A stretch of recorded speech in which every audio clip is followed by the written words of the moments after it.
Hello. Okay. Shall I start now?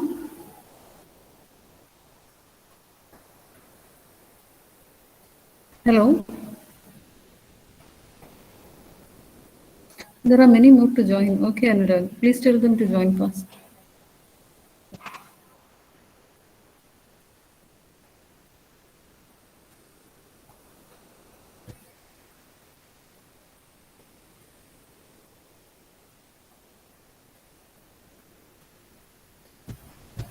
So let us see what our statement of purpose is.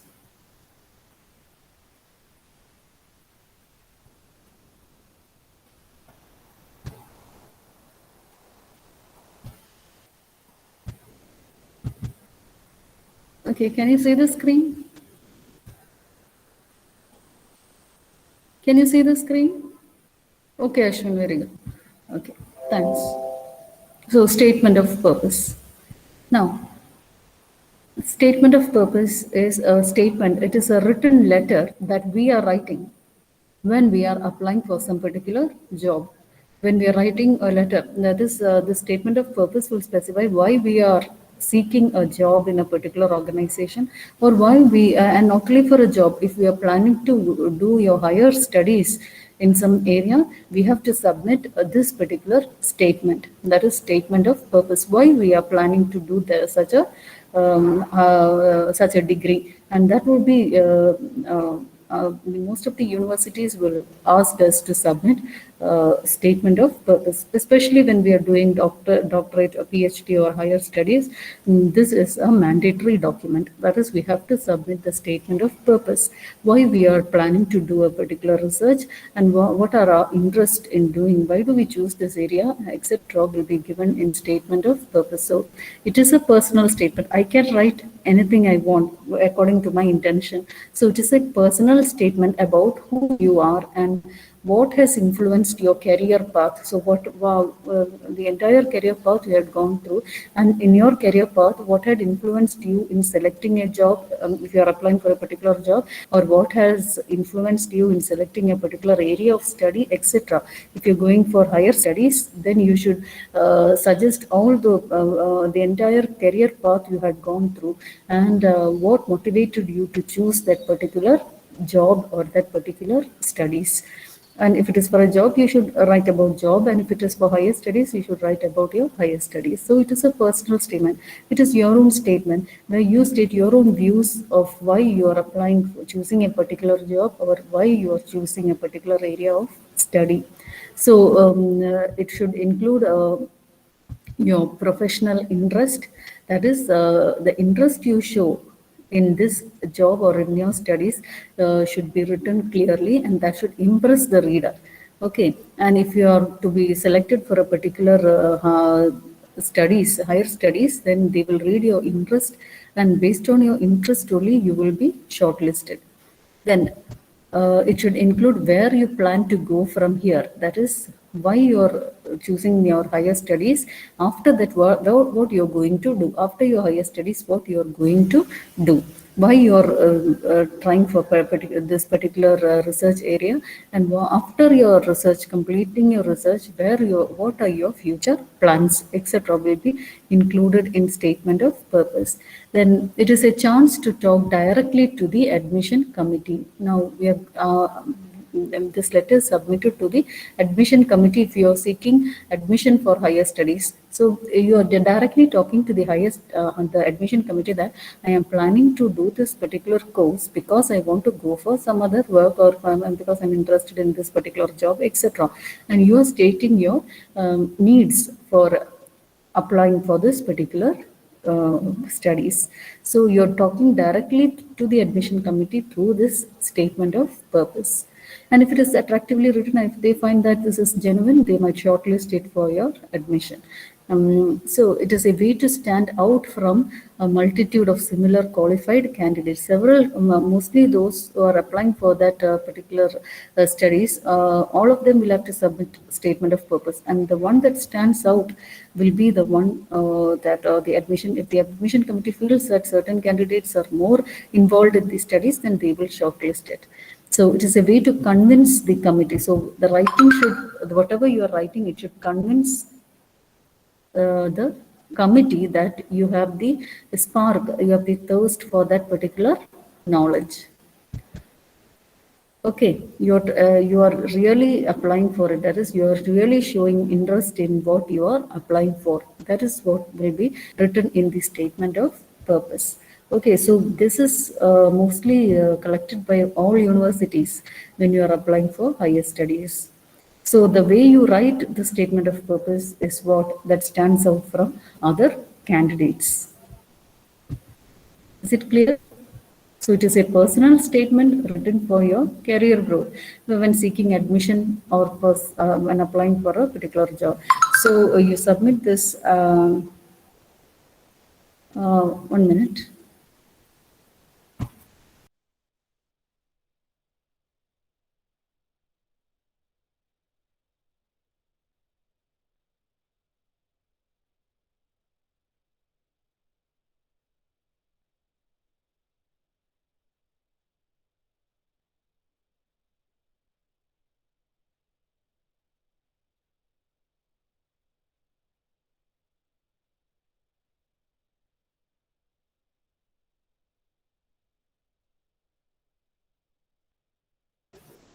So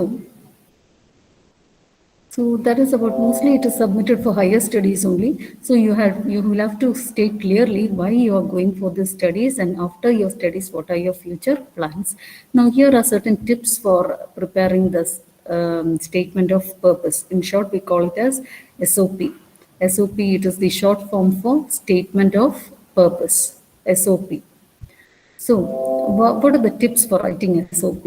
When you are writing, it is a letter that you write yourself, okay, to the admission committee. So, SOP should not have any spelling or grammatical errors. So, you should check for spelling mistakes or grammatical mistakes. So, the way you write the letter should be very much impressive, and it should impress the admission committee. If there are spelling mistakes and grammatical errors, they will just ignore these letters. Then next is use strong, clear, and concise writing. Don't write too much. It should be brief. The sentences should be clear and strong. Then stay away from overly informal language. That is, don't use informal language. That is the plain text that we used to speak. You have to go for formal English language when writing statement of purpose. Keep a positive, confident way. Okay, keep a confident line. That is, keep a positive. Be always positive in your approach, and your writing should reveal your confidence in applying for the for that particular course. Now, in general, the general format followed for writing is 12 point. The font size is 12 point, and the font used is Times New Roman. Then 1 inch margin on all sides should be placed, 1 inch margin on all sides, and 1.5 line spacing. Between lines, you should leave 1.5 line spacing. That is, when you type your document, there will be all these options are there. You can set all these options when you're writing your statement of purpose. That is, your letters should be in 12 point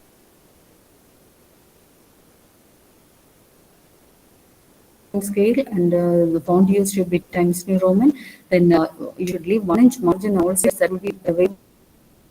And in the line spacing option, you will have a single line spacing, one line spacing, 1.5 line, it's just 1.5 line spacing for a better look. And this format makes it easy to read. So these are the general formats that we follow when we write a statement of purpose. Okay, the statement of purpose is written by the candidate when applying for a particular when you're applying for a job, or when you're applying for a particular course in a university.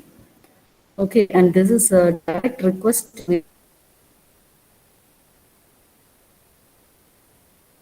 Direct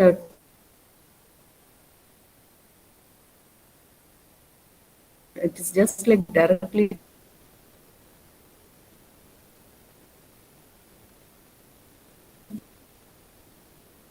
and is known as instructions. That is, to carry out a sequence of actions, we have to instruct people to do so. And that is called instruction. And when you are writing it down, and here we are dealing with writing down the instruction, not through speech. It is through words, written instructions. We are speaking about written instructions. So the instructions can either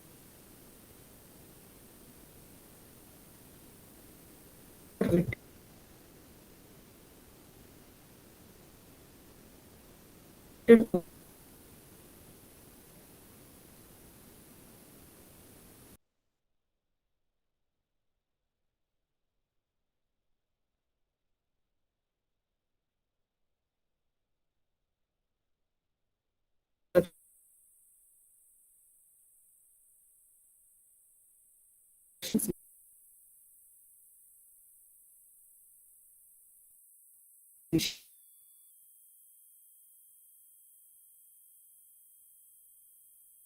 whom you are talking to. So like when you want to write a letter, we just mentioned, you may write a letter. So that is, you can be used. You, your, yours, etc. can be used. And that second person means you, your, yours. That is to whom we are speaking to. And that reveals the second person. Okay. So that can be used in instruction writing, but in report writing, only third person can be used. But in instruction writing, we can use second person. Okay, that's the difference between the two writings. Report writing, we have to write the entire report in third person, whereas in instruction writing, we can write it in second person also. Okay, is it clear? So use second person point of view. That is, you can use the words like you, your, yours, etc. And it is conveyed in active voice. Okay.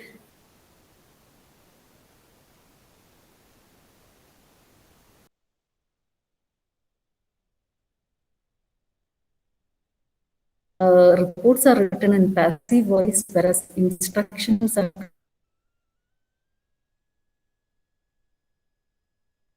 conveyed in active voice, and so that it is easier for us, for the readers to follow. So instructions are often written as numbered list for users to recognize the sequence of actions. It is written as a numbered list so that the sequence of actions is very clear. That is, step 1, open the window. Step 2, switch on the AC, close the window. Okay, then step 2, switch on the AC, etc. Like this. If you're giving a sequence of steps, then it is easy for the reader to understand. Then effective instructions often include visual elements that illustrate the clarity of text in a step-by-step manner. So if you're giving figures, it is easy for the reader to understand. And like when we are implementing or when we are going to implement a machine, during the first installation, we have to go through the manual and follow the manual in a step-by-step manner.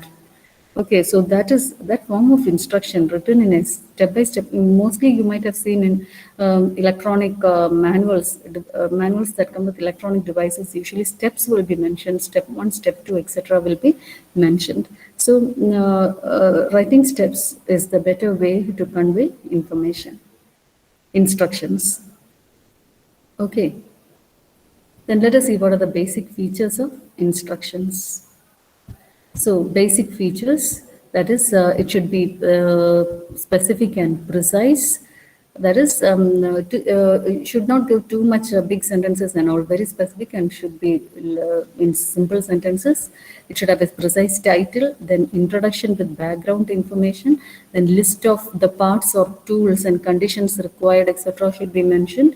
Then sequentially ordered steps. This is the most important part. Sequentially ordered steps should be there in an instruction. Then if there is a need for explaining complicated things, we can use graphics. Then safety information should be there if you're using dangerous equipments. Then conclusions that signal the completion of task. Finally, at the end of the task, what will be the conclusion? That should also be mentioned. So these are the basic features of instructions. Then writing good instructions. when you're going to write good instructions, it should require clear and simple writing. As we said earlier itself, simple sentences, too long sentences should be avoided. Then thorough understanding of the procedure. If you don't understand the procedure, you will not be able to give instructions well. So there should be thorough understanding of the procedures and the technical details of the equipment that you are using. Then ability to put yourself in the place of the reader, that is, put yourself in the place of the reader and try to analyze whether these instructions can be followed easily. Okay, then ability to visualize the procedure. Once you're doing a particular, giving a particular instruction for installation and all, you should be able to visualize the procedure. Otherwise, if your steps are, if your steps doesn't follow well, if it is not mentioned correctly, then the installation may not be proper.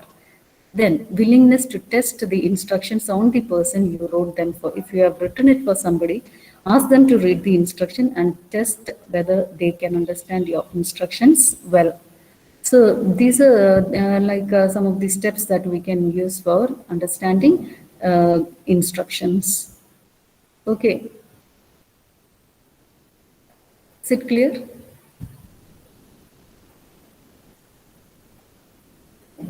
Is it clear to you? Okay. This is about writing instructions.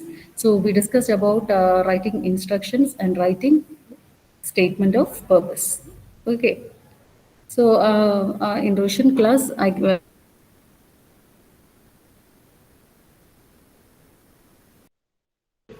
is it clear? Is it clear to you?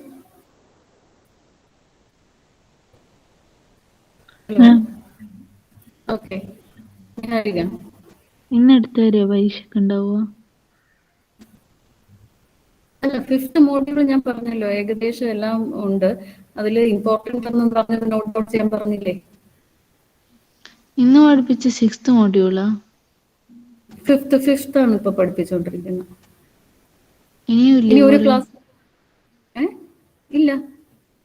5th ഞാൻ തുടങ്ങിയല്ലോ, കുറച്ച് 2-3 class മുമ്പേ തുടങ്ങിയില്ലേ. ഇനി ഒരു സെക്ഷനും കൂടെ ഉണ്ട്. Report writing and different types of reports ഒക്കെ ഇമ്പോർട്ടൻ്റ് എന്ന് പറഞ്ഞില്ലേ. അതൊക്കെ പഠിച്ചു വെച്ചേക്കാം കേട്ടോ. ഹലോ.